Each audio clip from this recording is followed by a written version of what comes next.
সম্মানিত ভাইরা, কথা বাড়াচ্ছি না, গভীর মনোযোগ দেন।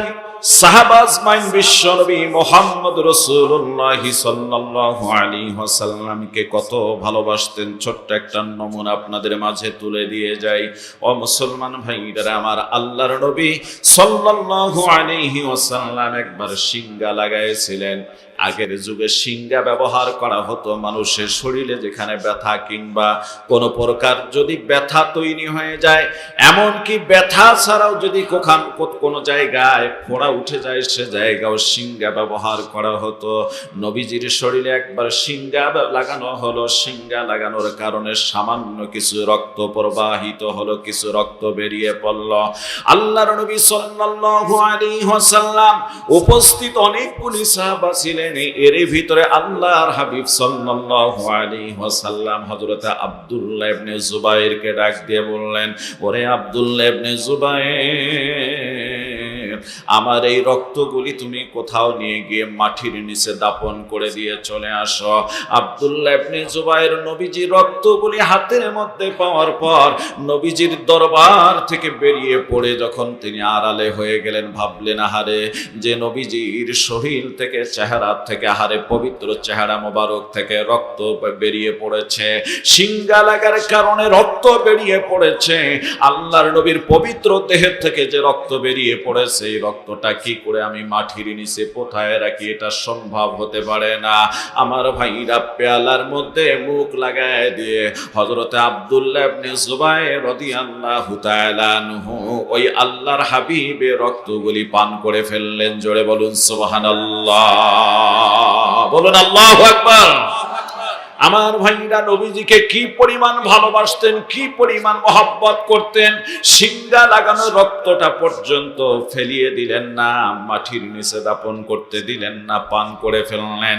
আল্লাহর হাবিবের কাছে যখন আবার ওই সাহাবী ফিরে আসলেন, নবীজি ডাক দিয়ে বললেন, ওরে আব্দুল্লাহ ইবনে জুবাইর, রক্তগুলি কি করছো তুমি একটু বলে দাও না। আব্দুল্লাহ ইবনে জুবাইর ডাক দিয়ে বললেন, ইয়া রাসূলুল্লাহ, হাবিবাল্লাহ নবীজি, আপনার পবিত্র দেহে রক্ত কি করে মাটির নিচে আমি দাপন করে রাখি, আমি তা পারলাম না। আল্লাহর নবীজি, ও আল্লাহর নবী গো, আমি আপনার রক্তগুলি পান করে ফেলেছি। কথা বলার সঙ্গে সঙ্গে নবী আমার ডাক দিয়ে বললেন, ওরে আব্দুল্লাহ ইবনে জুবাইর, যে শরীরে আমি রাসূলের রক্ত প্রবেশ করেছে, আমার রক্ত যে শরীরে গিয়েছে, ও আব্দুল্লাহ ইবনে জুবাইর, তোমার জন্য জাহান্নামের আগুন আল্লাহ চিরদিনের জন্য হারাম করে দিয়েছেন। জোরে বলুন সুবহানাল্লাহ, বলুন আল্লাহু আকবার। মুসলমান ভাইরা আমার, কি নবীর মহব্বত তাদের অন্তরের ভিতরে ছিল, কোনো ঘৃণা ছিল না, রক্ত পর্যন্ত পান করে ফেললেন। শুধু এতটুকুই কথা নয়, আমি সংক্ষেপ আকারে আপনাদের মাঝে আর একটা তথ্য দিয়ে যাই। মুসলমান ভাইরা আমার, দিনী ভাইরা আমার, গভীর মনোযোগ দিয়ে দেন। আল্লাহর হাবিব সাল্লাল্লাহু আলাইহি ওয়াসাল্লাম উহুদের যুদ্ধে চলে গেলেন। মুসলমানদের প্রথম অবস্থায় ছিল বিজয়। একটু ভুলের কারণে অথবা আমিরের কথা না মারার কারণে এক পর্যায়ে মুসলমানদের পরাজয় যখন বরণ হয়ে আসা শুরু হয়ে গেল, বিতর্কিতভাবে যখন কাফেররা আক্রমণ শুরু করে ফেললেন, মুসলমানরা তখন ছিল বিক্ষিপ্ত। গনিমতের মাল সংগ্রহ করার জন্য এক এক সাহাবী এক এক এলাকা জুড়ে ছড়িয়ে ছিটিয়ে ছিলেন। আল্লাহ রব্বুল আলামিন আমার গুনাহগারকে সেখানে এবারও যাওয়ার পর চোখের পানি ছেড়ে দিয়ে, উহুদের যুদ্ধের ময়দানে গিয়ে চোখের পানি ছেড়ে দিয়ে দীর্ঘ সময় কাদার সুযোগ করে দিয়েছেন। আমার ভাইরা, ওখানে একটা রোমা পাহাড় ছিলেন। এই রোমা পাহাড় এবং উহুদ পাহাড়ের মাঝখানে ছোট্ট একটা গিরিপথ। এই গিরিপথের ভিতরে আল্লাহর নবী ডাক দিয়ে বললেন, আমার সাহাবীরা, তোমাদের 50 জন সাহাবীকে এই জায়গায় নিয়োজিত করে দিলাম, তোমরা এখান থেকে সরবা না। আমরা যুদ্ধ চলাকালীন অবস্থায় পরাজয় বরণ করি আর বিজয় অর্জন করে গিরিপথটা তোমরা ছাড়বা না। প্রথম অবস্থায় মুসলমানদের বিজয় হয়ে গিয়েছিল, তাই তো আমার ভাইরা কাফেররা পরাজয় বরণ করেছিলেন প্রথম অবস্থায়। ওই সময় মুসলমান সাহাবা মানে গনিমতের মালগুলি সংগ্রহ করতেছিলেন। 50 জন সাহাবী যারা ওই জায়গায় পাহারা দিতেছিলেন, ওরা অনেকেই মনে করলেন যুদ্ধ শেষ। এই আদেশ তো নবীজির যুদ্ধ চলাকালীন অবস্থায় বুঝেছিল, এখন যুদ্ধ শেষ। তারা অনেকেই যখন যাচ্ছিল গনিমতের মাল সংগ্রহ করার জন্য। ওখানকার আমির যিনি ছিলেন তিনি বললেন, না না, নবীজি আমাদেরকে বলছেন আমরা তারা পরাজয় বরণ করুক আর বিজয় অর্জন করুক, এই জায়গাটা কোনো কর্মে ছাড়া যাবে না, তোমরা যেও না। কিছু সাহাবী কথা শুনলো না, 40 জন সাহাবী ওই যুদ্ধের ময়দানে ঢুকে পড়লেন গনিমতের মাল সংগ্রহ করার জন্য। মাত্র 10 জন সাহাবী দাঁড়িয়েছিল। কাফেররা এই সুযোগটা কাজে লাগাইয়া যেদিক দিয়ে অস্ত্র ঢুকাতে পারতো না, নতুন নতুন তারা যোদ্ধা ঢুকাতে পারতো না, ওই জায়গাটা ফাঁকা দেখে মাত্র 10 জন মুসলমানদেরকে দেখে অতর্কিতভাবে তাদেরকে হামলা করে 10 জনারে শহীদ করে দিলেন। মুসলমান ভাইদের আমার, এরপর অসংখ্য সৈন্য তারা সেখানে ঢুকালেন, অস্ত্র ঢুকায় ফেললেন। এক পর্যায়ে দ্বিতীয়বার হামলা শুরু হয়ে গেল। মুসলমানরা যখন বিক্ষিপ্ত, কোনো অস্ত্র হাতে নেই, গনিমতের মাল সংগ্রহ করা নিয়ে ব্যস্ত, তারা আক্রমণ শুরু করে দিলেন। এমন ভাবে আক্রমণ করতে করতে আমার হাবিব সাল্লাল্লাহু আলাইহি ওয়াসাল্লাম নবীজির কাছেই চলে আসলেন আক্রমণ করতে করতে। এক পর্যায়ে নবীজির মাথার মধ্যে লোহার একটা ঢাল পড়া ছিল, সেই লোহার ঢালের উপর বিশাল পাথর তুলে আঘাত করলে আল্লাহর নবীর মাথার মধ্যে কপালের এই জায়গার ভিতরে 2টা লোহার কড়া ঢুকে যায়। মুসলমান ভাইদের আমার, নবীজি একটা নিচু গর্তের ভিতরে পড়ে যাওয়ার পর ডাক দিয়ে বললেন, আমার সাহাবা আজমাইন রে, তোমরা কোথায় আছো? আমি তো আজকে আক্রমণের শিকার হয়ে গেলাম।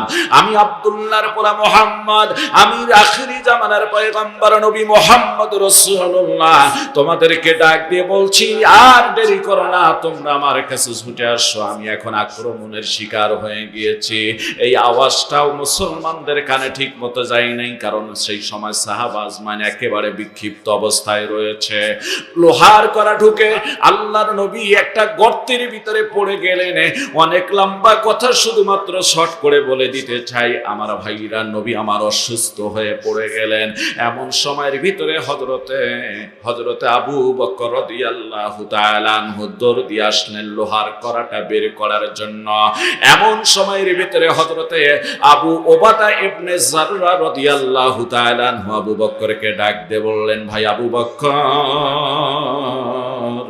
জীবনে অনেক নেকি অর্জন করার সুযোগ আল্লাহ তোমারে দিয়েছেন, আজকের সুযোগটা আমাকে হাতছাড়া করে দিও না, আজকে এই সুযোগটা আমাকে দাও, আমি বিশ্ব নবীজির চেহারা মোবারক থেকে, কপাল মোবারক থেকে লোহার কড়া 2টা টান দিয়ে বের করে ফেলবো। জোরে বলা যাবে কি সুবহানাল্লাহ?